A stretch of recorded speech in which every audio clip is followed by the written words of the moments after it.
ברגע שאני שונה, אני שונא מכוח. אז איך אנחנו יכולים, כן, לקבל בריאות? כן? מקופת חולים, מהשתלת איברים, כן? ממי אנחנו יכולים לקבל בריאות? אם אני לא משווה את הכוח שלי לכוח של אינטליגנציה של בריאות, ואני נהיה צינור לאנרגיה של בריאות, אני לא יכול להתחבר לכוח של בריאות ולהזרים בריאות בעולם, וגם בתוך החיים שלי.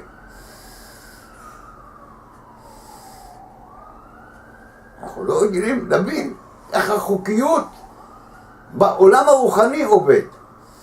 אנחנו מכירים פה איזשהו מנטרה, פנטזיה שהמצאנו, דמיון.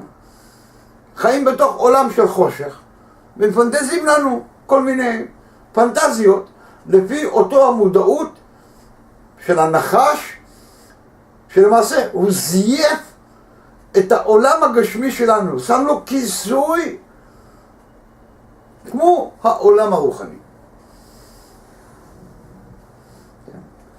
לכן אנחנו עובדים פה תחת לכיסוי. עכשיו, כל מה שמכוסה ממני הוא לא מגולה אליי. לכן אני, כן, עובד, כן, בכמה עובדים.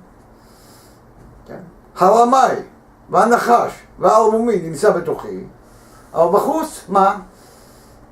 יש לי כיסוי של תעודות, של נשיא, של רב, של דוקטור, של חבר כנסת, של מורה, של אבא, לא משנה. כן? אבל המעניין, אנחנו גם לא מתביישים. את הבושה גם איבדנו. וזה המעניין. כן? אנחנו אפילו לא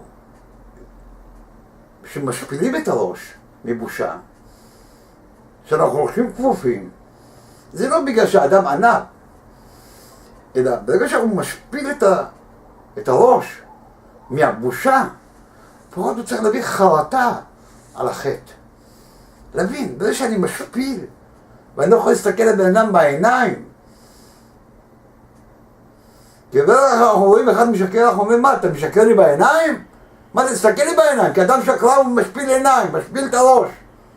מה אנחנו קוראים לו? זה אדם ענב. אבל מה אתה מסתיר? את זה אנחנו צריכים לראות. לא אכפת לי מה אתה מסתיר, אלא אם אתה מודע לחטא שאתה מסתיר ואתה היום מביא חרטה על החטא. את זה נשאלת השאלה. אם אתה מודע, אם אתה רוצה להוציא את החטא מתוכך ולתקן את החטא. צריכים להבין מה זה אותו גוף של הנחש, מה זה אותו מודעות של הנחש, ומה זה מודעות של נשמה. לכן, שאומר מלך זקן וכסיל, ממלך, זהו היצר הרע, שהוא נקרא מלך ושליט בעולם על בני אדם, זקן וכסיל, הוא ודאי זקן, כמו שביארנו, שמיום שאדם נולד ויוצא לאוויר העולם, הוא נמצא עם האדם, ועל כן הוא מלך כסיל וזקן. עכשיו, איך אדם יכול להזהות, כן? אם זה אותו מלך כסיל וזקן, אותו מודעות של הנחש שרואה בו, או מודעות של הנשמה, איך? לבדוק את עצמו, לעמוד מול עצמו, לראות אם הוא כסיל או לא כסיל. את המילה כסיל, מה זה כסיל? כן? אומר, אשר לא ידע להיזהר. מה זה אשר לא ידע להיזהר? כן? נכון, אנחנו כולנו יודעים להזהיר אחרים. תמיד אנחנו יועצים למישהו אחר. האם אנחנו בעצמנו זהירים ויודעים להיזהר? הכסיל זה אשר לא ידע להיזהר. כן? עכשיו תשימו לב. כן? לא כתוב, כן? להזהיר, זה לא מזהירים אחרים, אלא להיזהר, כן? משום שהוא כסיל. כן? כן. כסיל, ועליו אמר שלמה, הכסיל בחושך הולך, כי מבשורת החושך הוא בא, ואין לו אור לעולם. זה הכסיל, הוא יחיה בחושך. כן? אבל מי שאינו יודע להזהיר לאחרים, אינו נחשב עוד לכסיל מחמת זה. תשימו לב, מי שאינו יודע להזהיר לאחרים. כן? וזה למעשה כל המשפט שמסכם את כל החיים שלנו. כן? כי מאיפה אתה יודע מי הוא? מאין בא, מה הגלגול שלו, מה הסרט שלו, מה הייחודיות שבו. כי כל אדם, אנחנו יודעים, הוא ייחודי בפני עצמו. כן? יש לו ניצוץ שאור הרוח שבתוכו, שהוא כל הזמן מקיש ודופק על הנפש, בשביל לעורר את הכוח של הנפש. כן? שהנפש שתוכל, כן? להתעורר. כן? ולכן, מהיום שאדם נולד, כן? זה פעולה הפוכה. קודם כל, הנפש צריך להיבנות. 7 שנים. כן? ואז בתוכו מתעורר הכוח של הרוח. עוד 6 שנים, זה 13. כן? ואז יש 7 שנים של הנשמה, שמתפתחת, וזה 7, 6 ו7, 20. זה י' במילוי. לכן אין דיני נפשות עד גיל 20. כי אותו הכלי של האדם עוד לא התפתח. כן? ואז כתוב, אדם יעזוב את אביו ואמו, דבק באשתו, במאות הימים יהיו גוף אחד. כן? ואז הוא מתחבר לרמה הרבה יותר גבוהה, הוא אמור להתחבר, כן, לכוח של החיה. מה זה אותו הכוח של החיה? לא אותו הכוח של החיה הבהמית, אלא באותו הכוח של החיה, מה שהאדם הראשון שנברא, בספר בראשית מה שנאמר, ויפח באפו נשמת חיים באדם יהיה לה נפש חיה. אותו כוח של החוכמה, שחוכמה מחיה בעליה. כן. לכן, מה זה כסיל? יודע להזהיר לאחרים ובעצמו הוא לא נזהר. זה מה שאנחנו כל הזמן. יודעים מה טוב בשביל האחר, בשביל עצמנו אנחנו לא יודעים שום דבר. כן. זה המציאות. כן. המודעות הבהמית שיש בתוכנו. אותו הכיסוי. בחוץ אני יודע להיות פסיכולוג לאחרים, אבל בפנים, אצלי, כן. תוהו ובוהו, ריקבון אחד שלם. כל היצרים, כל האירס, כל ההסתר שאני מסתיר, בחוץ אני משחק באותה צדיק. בפנים מה? כן.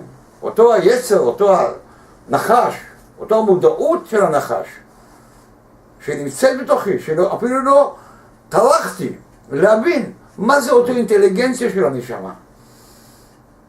מה זה אותו ילד קטן ומסכן שדיכאתי אותו, שזו הסיבה לשמה הגיע לעולם. מה זה נשמה בכלל?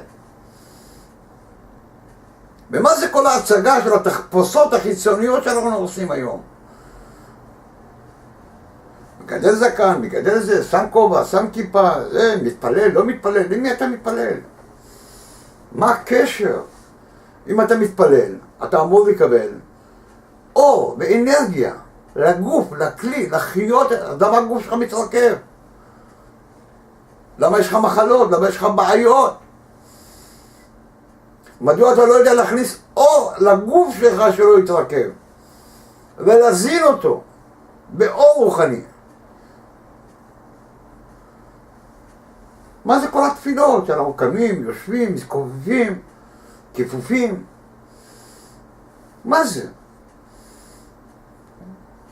לכן, כל רמת האינטליגנציה הזאת של האדם נבדה מאיתנו בגלל אותו מודעות החיה, הבהמה, שאנחנו שבועים שם ולא מצליחים להתפתח, כי אותו הנחש שולט מהיום שנולדנו, אותו היצר, ואנחנו הולכים על פי יצרנו ולא על פי יוצרנו.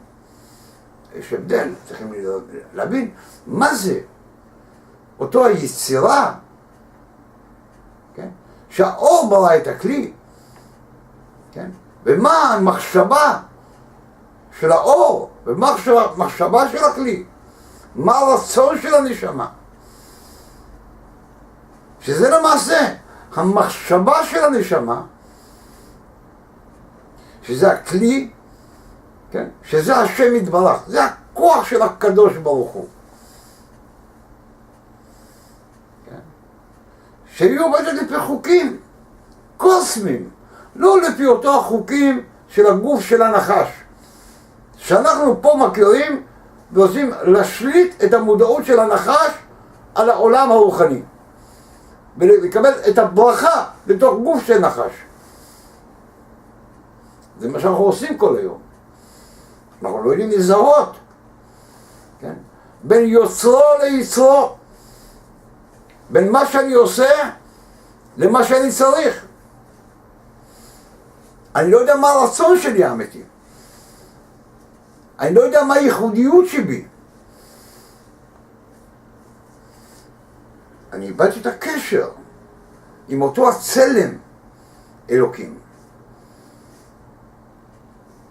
לכן כל הסוד של הפרשה, לחבר אותנו לאותו הכוח של הצלם, לאותו הכלי שאין בו חטא, לבנות את הכלי האמיתי, הרוחני, לא אותו הכלי של הזוהמה של הנחש, כן? ולבנות את הכלי של אותו הכוח של העלילה, כן? ולהבין מה זה כוח של עלילה, וזה סוד מאוד גדול. ביום כיפור מה אנחנו אומרים? אל נורא עלילה, המציא לנו מחילה. בתפילה החמישית, התפילה הגדולה ביותר. מדוע אנחנו מבקשים את העלילה ולא את האמת ואת החסד ואת הדין ואת הצדק? כמו שכולם מבקשים, אני עושה את הצדק.